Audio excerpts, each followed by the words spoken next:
गीता के अनुसार बुरे वक्त में हर इंसान को करने चाहिए ये दो काम। भगवान श्री कृष्ण गीता के 9वें अध्याय के 22वें श्लोक में कहा है कि जो मनुष्य मेरे पर मन लगाते हैं, मेरा ध्यान करते हैं, मैं उनको वो प्रदान करता हूँ जो उनके पास नहीं है। साथ ही जो उनके पास है मैं उनकी रक्षा भी करता हूँ। प्रत्येक व्यक्ति के जीवन में अच्छे और बुरे समय आते हैं। अच्छे समय की तो चर्चा सब लोग करते हैं, लेकिन बुरे समय के बारे में प्रायः सभी चर्चा करते हैं।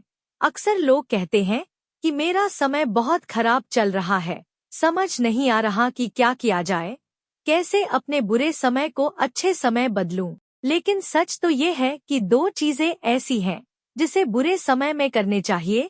भगवान श्री कृष्ण ने गीता में बुरे समय के लिए क्या कहा है, इसे आज हम जानेंगे। आगे हम इसे एक कहानी के माध्यम से जानते हैं। एक बहुत ही गरीब किसान था। वह था तो बहुत गरीब लेकिन मेहनती और खुश था। वह रोज सुबह उठकर मंदिर में जाकर केवल 10 मिनट भगवान के आगे हाथ जोड़कर प्रार्थना करता था। उस किसान की पत्नी भी हर रोज उसके साथ मंदिर जाती थी। प्रार्थना करके वह सारा दिन अपने खेतों में काम करता।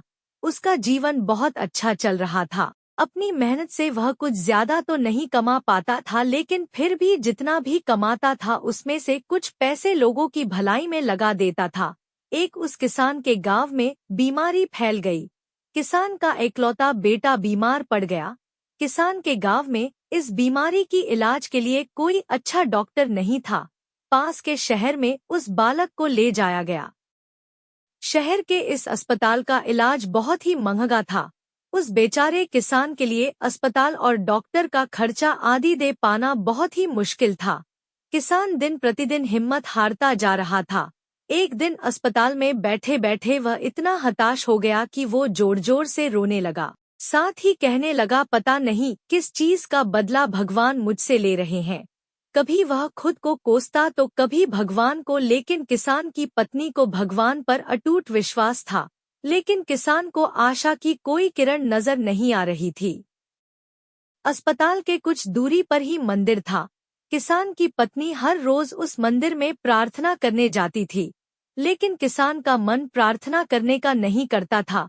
डॉक्टर ने उस किसान से कहा, बच्चे के इलाज के लिए 10,000 रुपए की आवश्यकता है, पर किसान के लिए इतनी बड़ी रकम इकट्ठा कर पाना मुश्किल था। किसान की पत्नी अब भी मंदिर जाती थी। वह भगवान के आगे हाथ जोड़कर प्रार्थना करती कि उसका पुत्र ठीक हो जाए। एक दिन मंदिर में एक सेठ आया। उसने किसान की पत्नी को कहा कि उसने किसान की बात उस दिन अस्पताल में सुनी थी। सेठ को बातों ही बातों में पता चला कि किसान को 10,000 रुपए की जरूरत है। इस पर सेठ ने अपनी जेब से 10,000 निकाल कर देते हुए बोला कि उसके पास इतने रुपए ही हैं। साथ ही सेठ ने कागज पर अपना पता लिखते हुए कहा, अगर उनको और पैसों की आवश्यकता हो तो वे बेहिचक मांग ले। महिला ने उत्तर दिया, इस कागज की कोई आवश्यकता नहीं है। वो जानती है कि ये पैसे उसको किसने भेजवाए हैं। जिसने उसे ये पैसे दिए हैं वह परमात्मा उसका हमेशा ख्याल रखेंगे। इस कहते हैं अटूट विश्वास। ये सबसे जरूरी चीज है जिसे हम अक्सर खो देते हैं। भगवान श्री कृष्ण गीता के 9वें अध्याय के 22वें श्लोक में कहा है कि जो मनुष्य मेरे पर मन लगाते हैं, मेरा ध्यान करते हैं, मैं उनको वो प्रदान करता हूँ जो उनके पास नहीं है। साथ ही जो उनके पास है मैं उनकी रक्षा भी करता हूँ। इसलिए यह बहुत जरूरी है कि हम अपने बुरे वक्त में परमात्मा पर भरोसा रखें। इसके अलावा गीता के दूसरे अध्याय के 14वें श्लोक में कहा है कि सुख और दुख का भाव इंद्रियों से निकलता है। ये मौसम के समान है, यानी ये सुख और दुख दोनों ही हमेशा नहीं रहेंगे।